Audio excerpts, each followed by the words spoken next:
Hello and welcome to the Foxcatcher Preview Racing. My name is Julian Valence, joined as always in Sin City, which might be a little bit cloudy and rainy. Nick Ashman, there's a bit doing. Let me tell you a little story. If it is Sin City, everyone's sins are about to get washed away. Oh, Build an nice. ark, Armageddon, all of that kind of stuff. They'll be going out in pairs, according to Noah anyway, this weekend. It is horrendous up here. So I don't even know how they're going to get the meeting going at Randwick on Saturday, but there is a good bet there, I think. Good wet tracker, bred from overseas now with Chris Lees. We'll talk about that a bit later on. But the real carnival now heads up to Brisbane, well and truly. We're done with Adelaide. We go to Brisbane. We've got the Doomben Cup on Saturday. It's got a good honour roll, Might and Powers on it. Some interesting stats around there, which I'm going to give you when we get into our Group 1 preview, my man. But how are you, more importantly? No, I'm good, and you've made about 5 biblical references, so I don't know what you've been doing through the week, whether you needed to do and go in there and have a bit of cleansing of the soul. I'm not too sure, but whatever you've done, That's a forget big job. about that, That's a and big we're going job. back to hell because we're going to do the track intel and we're going to have some bets. So give me the track intel of Randwick. As you said, it's going to be wet, so we're going to be in the heavy range? Yep, here it is. Let's gamble. Woo! Heavy range we're looking at on Saturday. Yeah, look, heaps of rain around on Thursday, more coming on Friday, maybe some more on Saturday. So we'll see what unfolds. But, yeah, so lanes 4 to 8 is at this stage the best place to be, Jules. There's no real issue with where you settle in the run. You don't have to be on speed or you don't have to be swooping. You've just got to get into those middle lanes. So that should probably those horses that probably can just travel a fraction off the rail will be advantaged on Saturday. But all of this comes with the caveat that you've got to tread cautiously, because if we get the amount of rain that is forecast, a maximum, we'll probably be lucky to be racing. And if we are, there mightn't be any lanes. We could be underwater. Yeah, okay. And you're going to have to be a dead set mud lark indeed. All right. That's the track intel for Randwick. Tread cautiously, according to Nick Ashman, which has been, as we know, he's been on the mail with those. Sandown Hillside. Now, out 3 metres the entire circuit. Good 4, I would expect. Look, little bit of rainfall, but not enough. I just want to touch on quickly the programming here. So we raced Sandown Hillside yesterday on Wednesday. The rail was in the true. I went back last year to see, okay, was there a corresponding meeting that we went Wednesday to Saturday? Wasn't. I think before this meeting, this Saturday, we were at Bendigo. The week before, it was Flemington. It was Sandown Hillside. So for whatever reason, and I don't know where this has come from, whether there's been issues with other tracks, I just can't cop programming having a Wednesday metro into a Saturday metro when it's off Broadway anyway in the middle of or close to winter. It's just giving the track managers and the track staff near on possible to get it right. Now, whether Wednesday's meeting was too firm or not, I haven't got the numbers, so I'm not going to make a statement on that yet. I'll wait for the numbers, and we might talk about that in the review on Monday. But just the programming from my point of view, Wednesday to Saturday is the issue, and I think that's where the problem began. Anyway, forward of midfield and an advantage, I think, on Saturday. Leaders plus.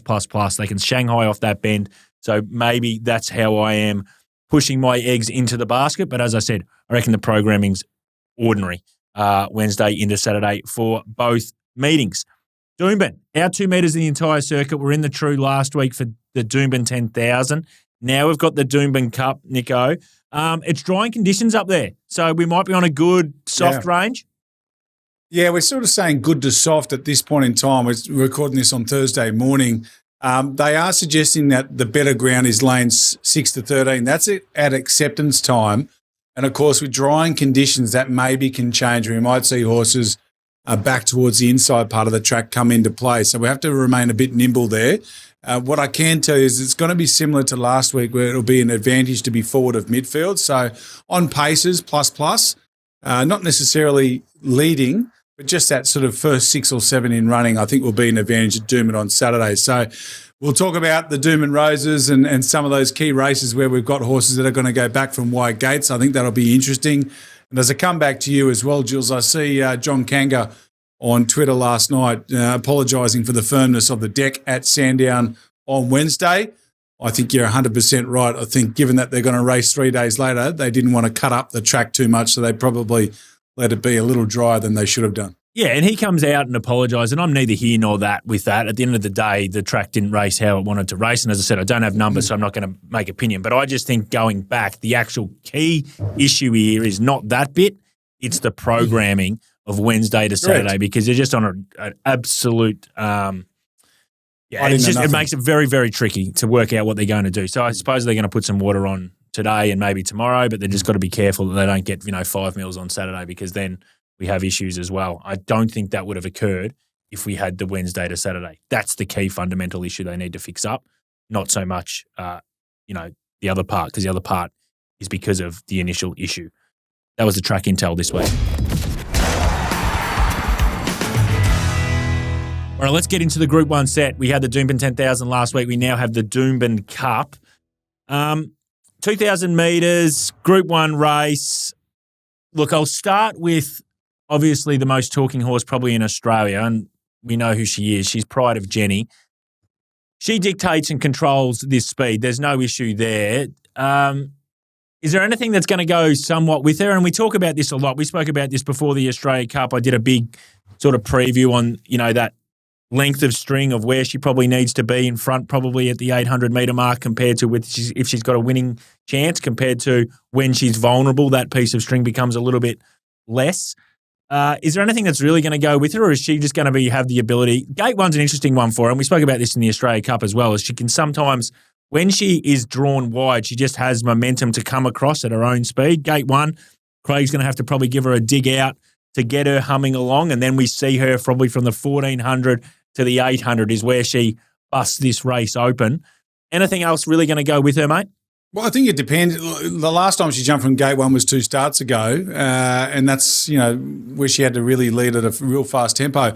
It depends on intent. To answer your question, Lindemann can go forward with her. None of these horses have the rolling speed that Jenni has, but there are horses that could go forward with her. And what we know, as you identified in your Australian Cup preview, the way you can beat her is by tagging her. You don't have to be up on her hindquarters, but you probably need to be within 2.5 lengths off her.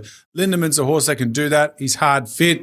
He's got a good record over 2,000 metres. He was pretty good behind Via Sistina in the Queen Elizabeth Stakes, beating just over 3 lengths. He was 4 weeks between runs going into the Hollandale. So, Jules, there's a school of thought that Lindemann can press forward. You've got Elias from a wide gate. I think they have to go forward. Surely this has got to be its winter target, the Doomben Cup. So I think there'll be enough horses chasing Jenni. The big question becomes, from a map point of view, is where does Antino end up? Yep. Does he end up outside that rubber band that I always talk about, which is when I did a study, it is now about 10 years old, this study, but less than 5% of races are won by horses that are more than 8 lengths off the lead at the 800 metre mark. So how far off the lead is he going to be? And Blake Shin, and I think it's going to be a fascinating race. I'm really looking forward to watching this one, because Blake Shin has really got the knack to Antino. Yeah. In the Toorak, we saw him take off at about the 1,900 metre mark and build momentum. And he did it again in the Hollandale. When does he go on Saturday? Because the pace is going to be fast, and those on top of the speed are more likely to stop than they have done in those other races. So does he go at the same time, or does he hold a little bit longer, knowing that the leaders are more likely to stop? It's always a tactical affair with Pride of Jenni. We know what she's going to do, but it's how the tactics are of the other jockeys and how they actually work out what to do with her and how far away from her they want to be. So as you've said rightly, Blake Shin usually gets it right with Antino and has in a couple of big Group 1s, and obviously in that Hollandale, the Group 2 race last start. But he's going to have to get it right, especially with Pride of Jenni, and just understand, is she going to back off or is she going to keep going? So interesting. Do you want to have a bet in the race? I found it really interesting. Like, I know the market sort of went up each of 2 Antino, Pride of Jenni, and I've got Antino favourite from Pride of Jenni, and a fair bit of a gap there between those two. In saying that, I don't want to have a bet. Do you? Look, I'll probably have a bet. I think Antino is probably the bet to take if you are going to play. Just a couple of stats here for you, Julesy.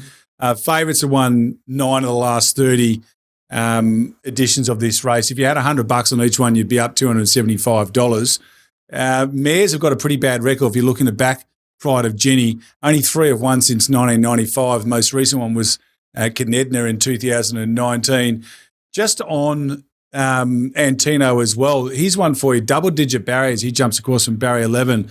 Have only been successful twice in the last 15 years. So there's another thing there. The barriers can be a bit tricky. And then this is one that I didn't mind. The traditional lead-up, of course, is the Hollandale Stakes. 6 of the last 7 winners have come through the Hollandale, but Ironically, 4 of those 6 that have come through that race were unplaced in the Hollandale. So it is a race where you can really turn around that Hollandale form. So I'm mindful of horses like Bois d'Argent back onto a drier track. I'm mindful of Lindemann as well, who had the gap between runs. So I think Antino's the bet because the penny might have dropped with him at the back end of last spring, but I'm just mindful of a couple of big improvers. Yeah, tricky race, the Doomben Cup. Just quickly while I've got you, race 7 is the Roses, which is the ideal lead-up, obviously, to the Queensland Oaks, which is a big Group 1 for the fillies up there. You just wanted to touch on this race specifically? Yeah, I think, look, I just want to talk about it because it reminds me a bit of the Goodwood in the sense that the best horse there's 2 best horses, Benadryl and Polymnia. Make no mistake, there's not a real lot between those 2 fillies. Go and watch the replay of the SA Oaks. They've both drawn wide. Neither of them are here for this race. They're both here for the Queensland Oaks in 2 weeks' time. My question would be, does anyone out there think that Mark Zahra is going to push the button on Benadryl and go forward and take up a position? And if he's not, and if you agree with me that he's probably going to ride her, when I say quietly, to be ridden with a sit so she can finish off through the line, then she's probably going to be 8 to 10 lengths off them at about the 600 or 800 metre mark. And she's got to find a back to follow into the race, et cetera, on a day where we think you're going to want to be up and a little bit off. So the off bit suits her, but the up doesn't really. And then look at the pace of the race. You know, you probably got Filia and Kenny Queen coming across and leading. Hurry Curry and Dane Commander, I think, will take a sit in behind the pace.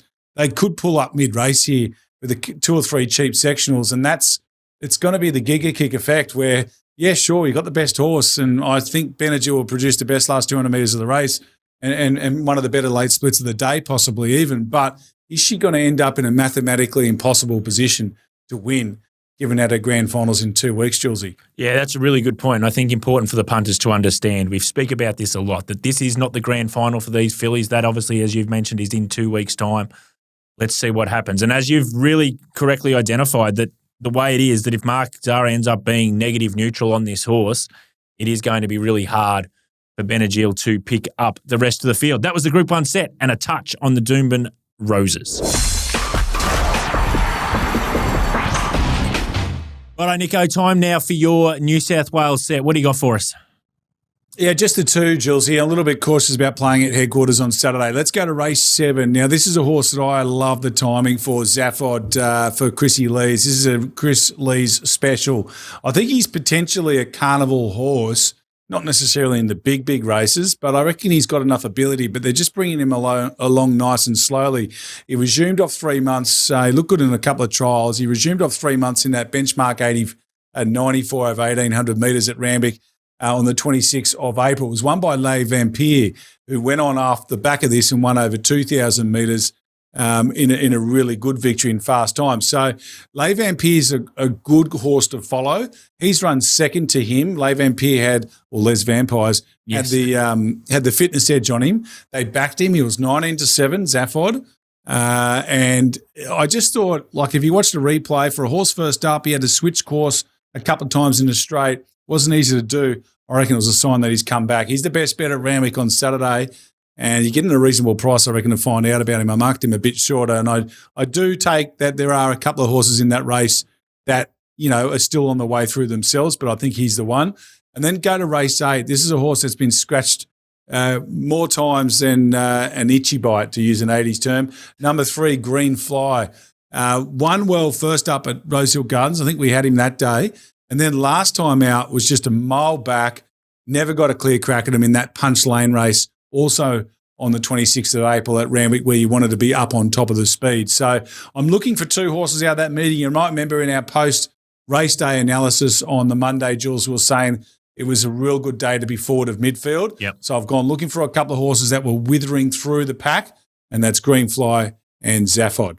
Beautiful. So short and sweet, but 2 good chances from Nick Ashman. And I know that Green Fly, if these conditions suit, it is a dead set wet tracker. That's the New South Wales set.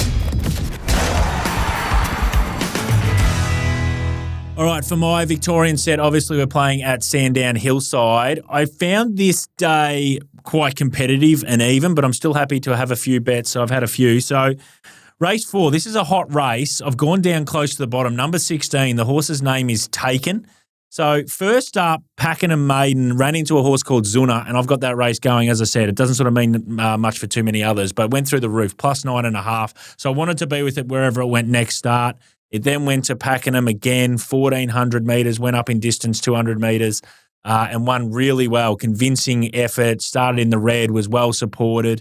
Now third up, Jamie Malcolm in the saddle, drops to 53 kilos in a really competitive race. I want to back Taken each week because I think it's a horse that's going to be really progressive and go through the grades. We get to race 6. I found this race tricky, but I wanted to play in it. I wanted to be against the form that comes from Adelaide, Air Assault and Arran Bay. We know those horses. They're good, solid horses. Saban's a really tricky horse. He's one that maybe if he gets beaten here on Saturday, he's done and dusted with me. But third up, no excuses now for this horse. Claim 53, drops to 50. I just think this is the race for it to absolutely annihilate them. It comes out of the Angry Skies form line. I know Angry Skies was at a big price, but I've got that race rating well. I just think it's the right form line. So in the same race, I don't want to lose as well. I've backed Bold Soul as well. It might be half a run or three quarters of a run short. It's second up. It came through along the inside, didn't go around a horse. But again, I liked its first up performance. We know that Camp really explode third up. This horse is second up on Saturday. So as I said, it might be half a run short, Bold Soul, but I want to keep it on side. So I'm going to bet back Saban and Bold Soul.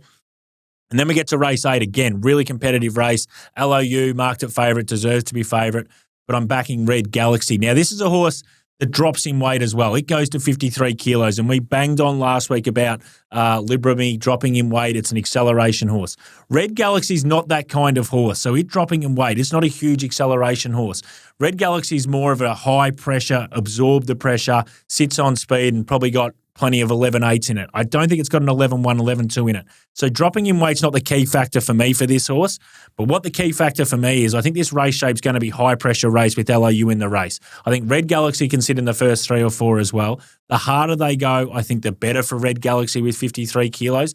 And the step up from 1,200 to 1,400 metres I want to be with. Backed it each way around that $9, $10 price Red Galaxy. I think it's a really good quality horse. I know it's had its issues. I think it gets its chance in a Metro now. The race sets up really well, even though it's a competitive race. So few there, few each ways. But in a really tricky competitive day, I'm happy to have those bets for my Vic set. All right, snap or don't snap, mate. Again, for the punters out there, these are the horses that we think either take the price right now and snap, or just the price right now at PointsBet, we think you're probably going to get a bit more juice in it. Keep your powder dry and back it a little bit later throughout betting. You'll get more money in your pocket if it is to win. We're not saying they can't win. We just think they might go a certain way. I'll start us off because I've got 2. In race 2, there's a horse called Lose Some, Win More. Now, this horse was very good first up. It's had time off, no issue. It drops back from 11 back to 1,000. And it's drawn 11, so it's going to get back. And just the way I think Sandown might play on Saturday, you might need to be on speed, leaders plus. And there's another horse in the race called Chinqua who goes very fast and is an 1,000-metre horse and will definitely be in front of it from map-wise. From the price discrepancy, I've actually got them flipped. So lose more, win some, whatever the hell it's called. It is currently favourite. I think it flips. So I've actually marked Chinqua favourite. So I think you'll get a better price about lose some, win more. In race 8, Accredited, a horse that comes down from your neck of the woods, Nico. Didn't have much luck last start, but even if I give it max from its last prep, where it was really good, won a couple of good races or good benchmark races, then went to a better class race and sort of ran in the top 6, even if I give it its max, I can't get anywhere near the price. So I think Accredited at some stage you're going to get better than that sort of 440, 450 on offer. You've got one in race 5 at Randwick. Yeah, that's right. Ahuriri, who you'd know from down your way, she won the St. Ledger, I think, in 2024. She's coming off a good victory last time out, second up on a heavy track at Canterbury. And look, I'm not going to bag the performance, but other than to say that the race didn't rate very well at all. So, look, she could only beat what's in front of her. I get that, but she hasn't run a massive number there. And I just wonder if the market's going to take her on, given that, yes, she's a last start winner. She hasn't run a massive number. Her peak figure's up there with the better performed horses in this field, but it's certainly not a standout peak. So I can't see what the market's going to grab onto with Ahuriri. I could be wrong. The Waller factor, improvement to come, yes. But I just think looking at her peak figure, looking at her recent win, looking at what she was doing last preparation, I can't have her as a clear standout, and I think you'll get upwards of 450 on the day. Beautiful. So there's the 3 snaps or don't snaps. All don't snaps this week. All right, pin the tail, Nico. You dragged one back with Overpass, to be honest. You just continued to drift. I know they sort of put up sort of Tuesday night, Wednesday around $3.50, $3.60. This horse, he ends up SPing with points bet at $8. Would have been a variety of factors for that. You were $5. You top dressed me at the $4.80. So, to be honest, I was abysmal pricing from me on Overpass. This week, the horse that's probably the most trickiest horse to price up probably in the country and has been for 18 months, Pride of Jenni. What do you do with her? I've ended up settling with $4.50. I know they sort of put up $3.20, $3.30 with her Tuesday night when when final acceptances came out for her. I've gone $4.50. I think the fact that it's at Doomben, I think helps her price stay in a little bit, that as you've been saying how this track's going to play, probably forward of midfield's an advantage. I think if the track dries out a little bit, I think that's obviously a plus for her as well. If we see a few horses that are settling in the first 3 or 4 run really well, then I think it's going to be hard for the market to really stamp her and throw her out the other way. So I've settled $4.50, but if this was at probably Eagle Farm, I'd probably be a little bit bigger than that because we know that can be a little bit different. You a little bit bigger than me than that $4.50. You're at $5, mate. I'm hating pricing this horse. Yeah. It's worse than Nature Strip. Remember when he was running, he was a pest. Because if he was more consistent than her, she's just becoming impossible to know. It looks like her 2 best performances recently have been off for break, 5 weeks and 18 weeks. So I'm just wondering, we know she had the bleed. I'm just wondering what's going on there. But I've marked at $5. I've got zero confidence. I'm just playing the game. What I will say is that she was $2.70 in a listed race last time out. Now, she had 61 kilos in a handicap, giving weight to the boys. I get that. But I just can't get her any shorter than $4 in a Group 1 against far better horses. And if they're winning off rail on Saturday, yes, it might be forward of midfield, but if they're winning off rail, then she loses that rail. She loves to rail hard, Jenni. Yeah. And I know she didn't do it in the Queen Elizabeth up here. She sort of was off rail coming into the home straight, but she's a real railer. And that's when I think she toughs it out. So I don't think she gets that advantage on Saturday, but I don't think I've got much of an idea when it comes to this horse. So I'm with you there. And in terms of that Queen Elizabeth, she was a suburb in front, so she actually could have gone into the grandstand and grabbed 4 hot dogs. It wouldn't have mattered that she won by that far and she was that far in front. So, she's a tricky one, but that's the pin the tail this week, punters. Righto, men about town. Daisy Thomas said it's time for his declaration. He's obviously not in here. He's got better things to be doing. I'm assuming it's on the golf course. It could be absolutely anywhere. It could be in Vegas. He could be at Bilbao watching Man United and Tottenham play. Who would effing know? But Daisy, where are you? And I'm assuming you're going to go back in time and complain about smoking Romans, or what are you going to do? G'day, Jules. G'day, Foxcatcher punters. Points bet punters. Here we go. Daisy's declaration for this Saturday is incoming. Just a quick look back from the Ramsden. We had Smoke and Romans. My goodness, the old boy would have slept rather well after the work that he did in the run there. It was a sitting duck at the turn. Certainly didn't play out the way I thought it might have. We're up to Doomben this Saturday. The Doomben Cup, I'm pretty happy to play Faulkner Park there. That isn't the declaration, but Faulkner Park I like in the Doomben Cup. Just Glamorous is the horse we are playing. Race 6, number 18 out of the Waterhouse Bot Yard, that is. Track, hopefully playing fair. We know the pattern with these sort of runners, be first out, first home. Hopefully, it's about $8 as well. Winner last start, mare in form, which we absolutely love. Just Glamorous, race 6, number 18, and we will be saying, pay the people. All right, plays of the day. We're almost there. I'll start us off just because this race goes a little bit earlier than your play of the day, Nico. It is race 4, number 16, Taken Each Way. As I said, third up, I reckon this is peak run of the prep. I think it's a progressive horse. Jamie Mellum in the saddle. I love the 2 numbers from Pakenham. Big track. First up, outstanding. Then went to 1,400 metres. Second up, good win. Time backs it up. Just think this horse has got great progression, 53 kilos. I want to be with it. Around that $6.50, $7 mark. I think we can back it each way, taken in race 4 at Sandown. You, my friend, head to Doomben. I've got one of the best roughies for you, mate. You've got to get your wallet out and have a bet on this one, okay? It's in the last race, race 9, number 7, Willow Dow.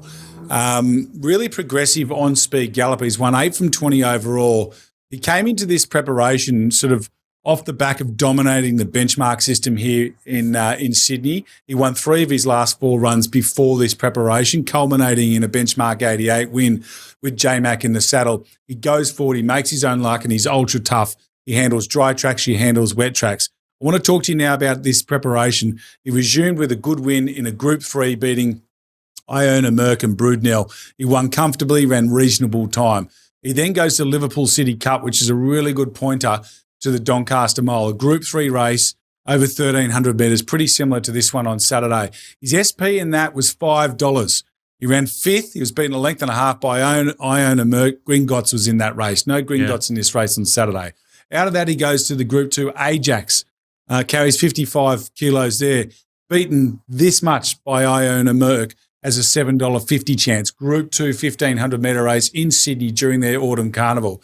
And then he goes to Donny Prelude on a soft 7. The SP $6.50 against Just Folk, etc. He's beaten 44 lengths, something went amiss. He had to go back to the trials recently. He looked good in those trials. Jason Collett rode him there. Collett sticks with him on Saturday. Mate, if he was a $5 chance 2 starts ago in a Group 2 here in Sydney in the Ajax over 1,500 metres, how the hell is he a $26 or $23 chance on Saturday in this field? It's not any tougher than what he was racing down here. They've literally binned him because of his last start where he was beaten 44 lengths. I would have binned him if he was beaten 7 lengths maybe or 6, where maybe it was end of prep run. When you're beaten 44, it just tells me something wasn't right. So I think he's an outstanding bet. Here's the thing. If they jump out, when you look at the speed map for him on Saturday, 1,350 metre race, the kindest start at Doomben, the longest run till they get to the bend. He's got all the time to get across the face of the field. I know a star, Matcha Latte and Rock Ribbed will all go forward with him. But it won't matter if he's a little bit off the rail. He can settle. Those horses can come across him. He can settle sort of one out, one back. He can settle outside the lead. He's got so much ammunition to do whatever he wants. And the beauty is this horse performs up to 1,500 metres. So if they are charting a wide course over the 1,350, if they're settling 3 or 4 horses off the rail, that 1,350 metre race is going to seem like a 1,450 metre race. Won't bother this guy. He's got form up to 1,500 metres. And if you're worried about him off a break, just remember he's 2 from 4 first up. He loves being fresh. Get around him. He's a great bet. One of the best bets I've seen this year at a price. That is one hell of a push for a horse that not just fell out the back of the tally, fell out the back of the Wi-Fi and the Bluetooth. So that is a big push for that horse in race 9 at Doomben. We're done and dusted, mate. I will see you Monday for a massive review. You stay warm and dry, and hopefully you get through the weekend. Love you, brother. See you soon. What are you really gambling with? For free and confidential support, call the number on the screen or visit the website.